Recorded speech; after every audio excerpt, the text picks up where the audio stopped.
نحمدُ ونصلی ونسلم علی رسولہ الکریم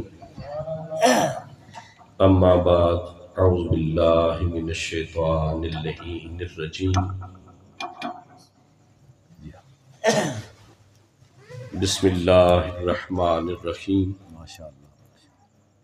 وَذَرُوا ظَاهِرَ الْإِثْمِ وَبَاطِنَهُ صدق اللہ مولانا العظیم ان اللہ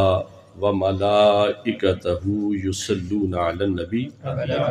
یا ایہا الذین آمنوا صلوا علیہ وسلموا تسلیما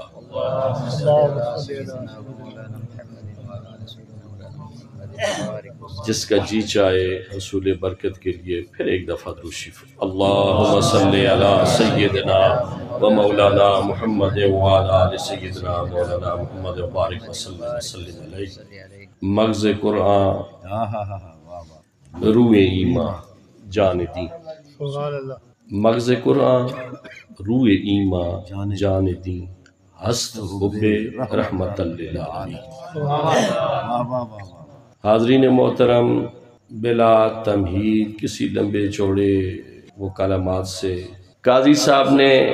جس آیہ کریمہ کو موضوع سخن بنایا وَرَفَعْنَا لَكَ ذِكْرَكَ میرے آقا کی مدحت میں شان میں صرف توجہ رہے الف لام میم سے لے کر والناس تک میرے آقا کی مدحت ہے کسی بھی پارے کو اٹھا لیں کسی آیت کو اٹھا لیں سب میرے آقا کی آمد کے تذکرے اس سے علاوہ بھی قرآنی صحیفوں میں ہے کتب میں ہے آقا کی شان ہم سب مل کر بیان کرتے رہیں کوئی اضافہ نہیں ہوگا قاری صاحب ہماری اسکول سے کیا ہم اس نظریے سے میلاد کرتے ہیں کہ ہمارے میلاد کرنے سے اللہ کے حبیب کا ذکر ہوتا ہے کیا ہم یہ محفل میلاد جو بناتے ہیں اس لیے کہ بھائی ہم ہی کریں گے تو اغیار کا مقابلہ کر سکیں گے نہیں کیا ہم محفل کو اس لیے کرتے ہیں کہ بھائی ہماری بلے بلے ہو جائے سیلف اکاؤنٹیبلٹی کی طرف بھی جاؤں گا کیسا سب سے مشکل کام یہی خود احتسابی ہے کہ بندہ اپنا احتساب کرے کہ ہم یہ جو محفل منعقد کرتے ہیں اپنی نجات کے لیے اپنی بخشش کے لیے اور اپنی آخرت کو عاقبت کو سنوارنے کے لیے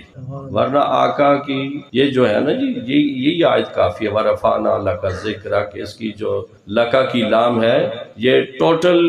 جو در مالکیت ہے گرامر کے لحاظ سے آقا کے لیے مخصوص ہے کہ بس ہم نے آقا کے ذکر کو بلند کر دیا اور پھر اتنا بلند کیا کہ کائنات ختم بھی ہو جائے یہ سننے کے یہ اس جملے پہ غور کیجئے گا کل من علیہ فان ہو بھی جائے میرے آقا کا ذکر باقی رہے گا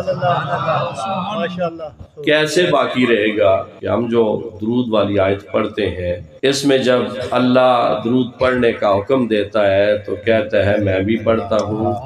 فرشتے بھی پڑھتے ہیں اور پھر اس کے بعد انسانوں میں ایک خاص کیٹیگری کو دعوت ہے جی انسانوں کے اندر ایک خاص طبقے کو سب انسانوں کو بھی نہیں ہے سب مسلمانوں کو بھی نہیں ہے وہ خاص طبقہ کون ہے ایمان والا کہ ایمان والو تم بھی درود و سلام پڑھو اب جہاں میرے آقا کی ذات پہ درود و سلام کی صدائیں وحالیانہ انداز سے بلند ہوں تو پھر سمجھو یہ ایمان والے ہیں ورنہ معاملات ٹھیک ہے زبان کہہ بھی دیا لا الہ تو کیا حاصل دل و نگاہ مسلمان نہیں تو کچھ بھی نہیں اچھا میرے آقا کی آمد کے تذکرے میرے آقا کی شان کے تذکرے میرے آقا کے درود سننے کے تذکرے کیا کبھی ہم نے غور کیا کہ وہ امام الانبیاء نبی آئے کیوں کیا کبھی ہم نے یہ سوچا کہ جن کا ہم میلاد بنا رہے ہیں جن کی شان کے تذکرے کر رہے ہیں ان کے آنے کا مقصد کیا ہے ہم انتہائی معذرت کے ساتھ ذکر میں پڑے ہوئے ہیں فکر سے دور ہو گئے اور میں نے اسی لیے جو آیہ کریمہ تلاوت کی وَذَرُوا ظَاهِرَ الْإِثْمِ وَبَاطِنَهُ اے لوگو ظاہری گناہ بھی چھوڑو اور باطنی بھی چھوڑو اگر ہم ظاہر چھوڑ رہے ہیں، باطن کی تطہیر نہیں، تو یوں سمجھے کہ ہم میلاد منانے کا حق ادا نہیں کر رہے۔ صرف یہ جھنڈے اٹھانے کا نام میلاد نہیں، یا رسول اللہ کا نعرہ لگانے کا نام میلاد نہیں، میلاد نام ہے لَقَدْ كَانَ لَكُمْ فِي رَسُولِ اللَّهِ أُسْوَةٌ حَسَنَةٌ۔ اور یہ میرے آقا کی جو احکام، میرے آقا کا جو پیغام ہے، جس آفاقی پیغام کے لیے امام الانبیاء نبی نے مکہ کی اس 13 سالہ زندگی میں قریش مکہ کے جبر و ستم برداشت کیے، طائف کی وادی میں پتھر کھائے، مدینہ کی ابتدائی ایام میں کیا زندگی گزاری، اس سارے کا مقصد یہ تھا کہ لا الہ الا اللہ محمد رسول اللہ کی جو صدا ہے وہ دلوں میں رچ بس جائے۔ لا الہ الا اللہ اقرار باللسان ہے، میرے آقا کی آمد کا مقصد یہ تھا کہ یہ تصدیق بالقلب ہو جائے۔ جب لا الہ الا اللہ محمد رسول اللہ ہم نے پڑھ لیا جی، تو کیا بس یہی کافی ہے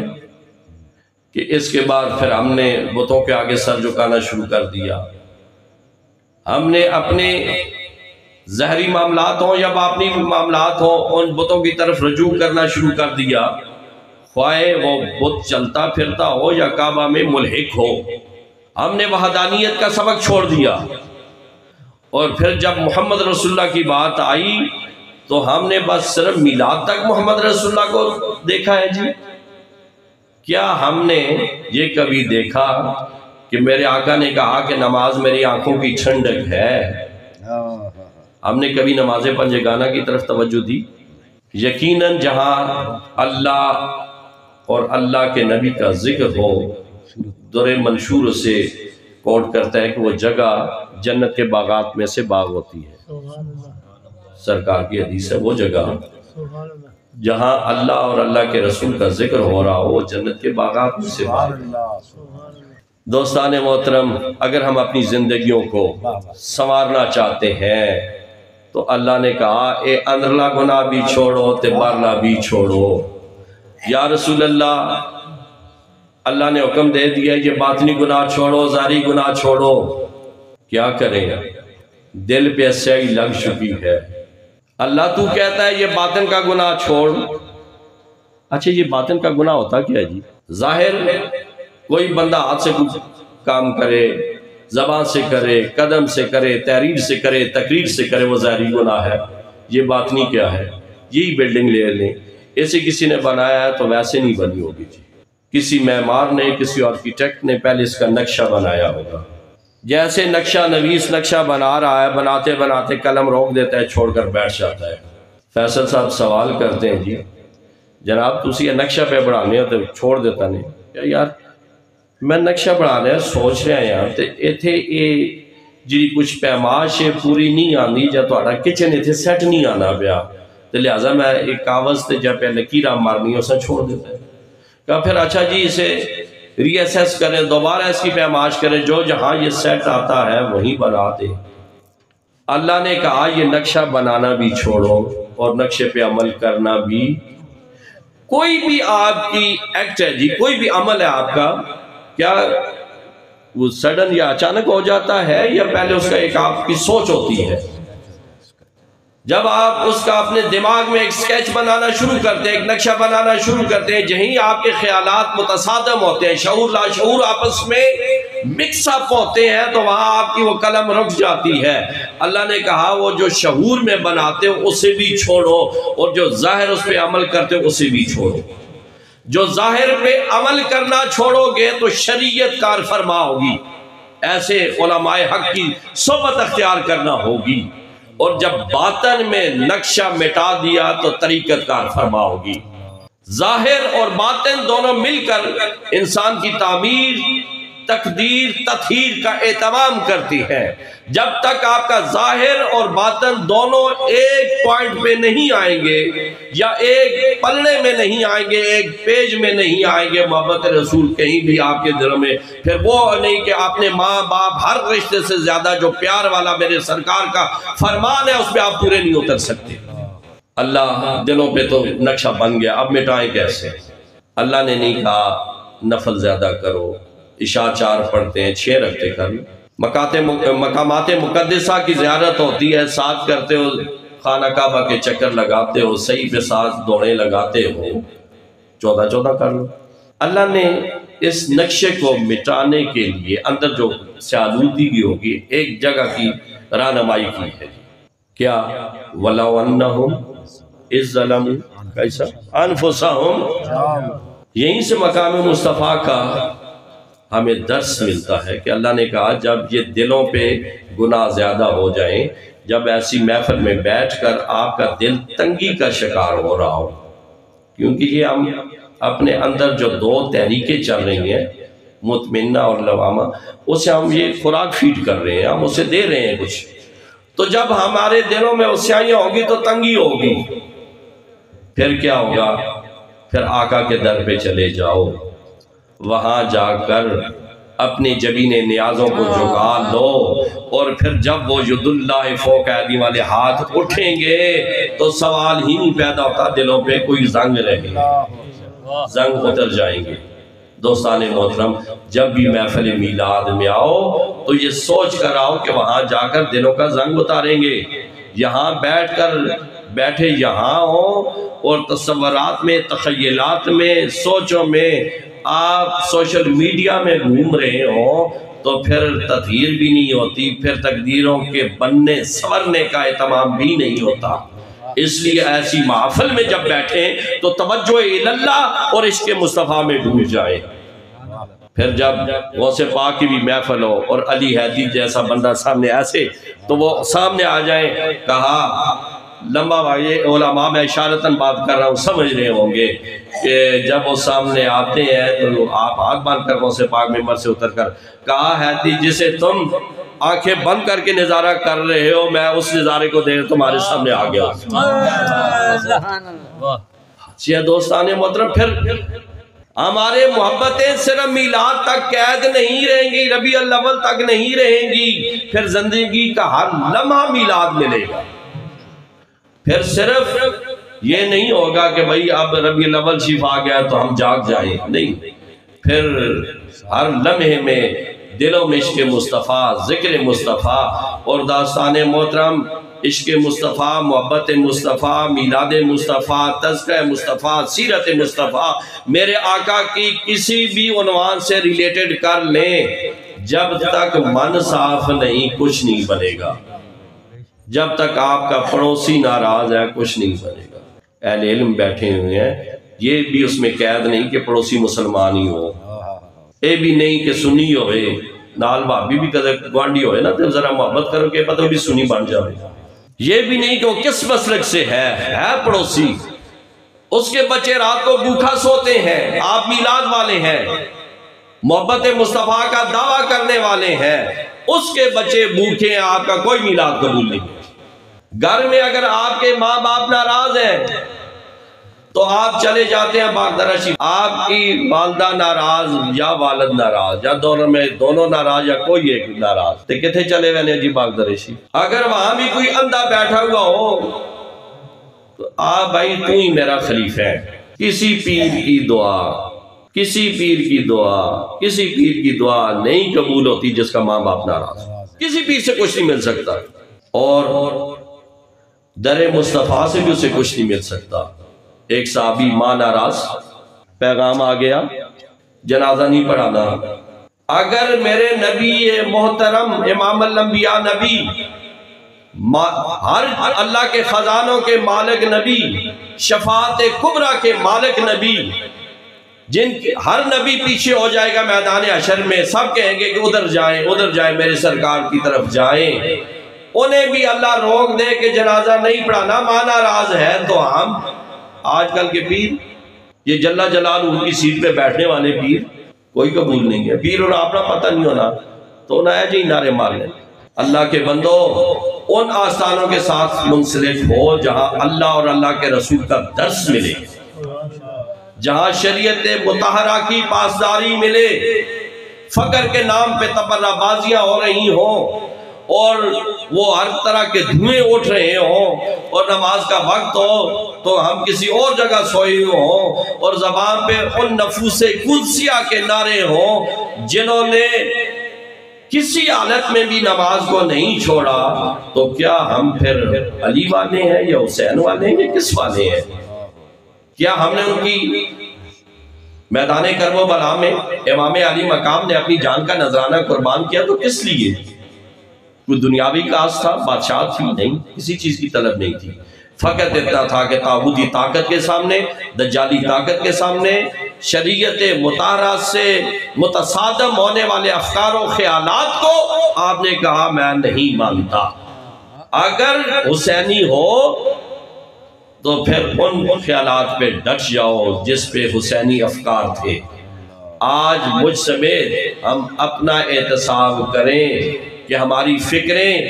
حسینی جذبے والی ہیں یا یزیدیوں والی ہیں۔ ہمارے پڑوسی، ہمارے ماں باپ،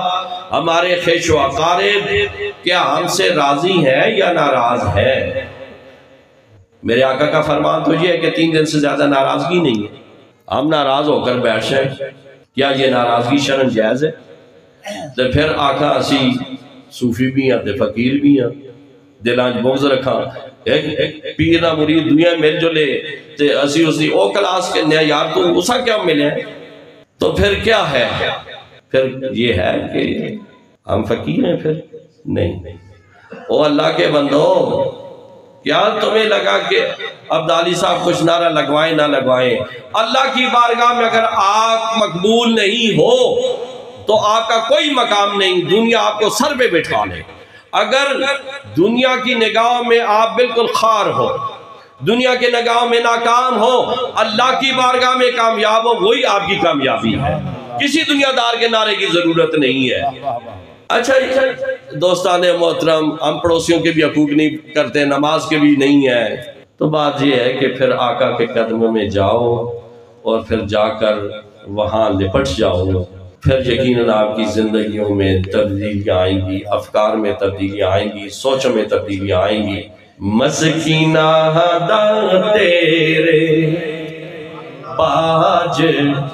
ٹھکانہ نہیں، تو ذرا مل کے پڑھو، مسکینہ دا تیرے باج ٹھکانہ نہیں، تیرا بوا چھڑ کے منگتے جانا، قاضی صاحب تیرا بوا چھڑ کے منگتے جانا، مسکینہ دا تیرے باج ٹھکانہ نہیں، مسکینہ دا تیرے باج ٹھکانہ نہیں، تیرا ہوا چھڑ کے منگتے جانا نہیں، تیرا ہوا چھڑ کے منگتے جانا نہیں۔ اور ایک خوبصورت دعا ہے، کالی شاہی قسمت چٹی ہو جاوے، ناصر تیرے شہر دی میٹی ہو جاوے، ناصر تیرے شہر دی میٹی ہو جاوے۔ اچھا جب بندہ، یہ کتنی خوبصورت دعا، بندہ مدینہ طیبہ میں جائے اور پھر اسی جگہ بندے کی وہ آخری وقت گزر جائے تو پھر بندہ اس کا، اچھا جی جب وہاں مدینہ طیبہ میں موت آ جائے،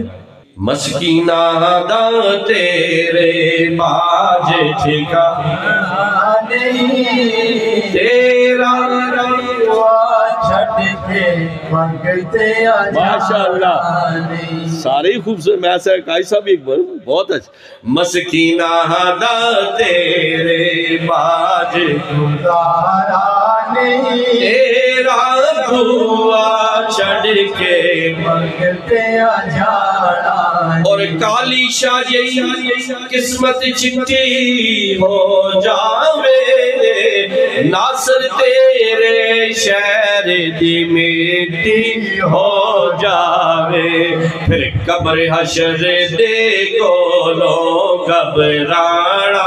نہیں پھر قبر حشر دے کولوں گھبرانا نہیں تیرا بوا چھٹ کے منگتے جانا نہیں وآخر دعوانا الحمدللہ رب العالمین اللہ اے یہ محفلہ جو کچھ سبق ان کے جانے کی توفیق دے وے وآخر دعوانا الحمدللہ رب العالمین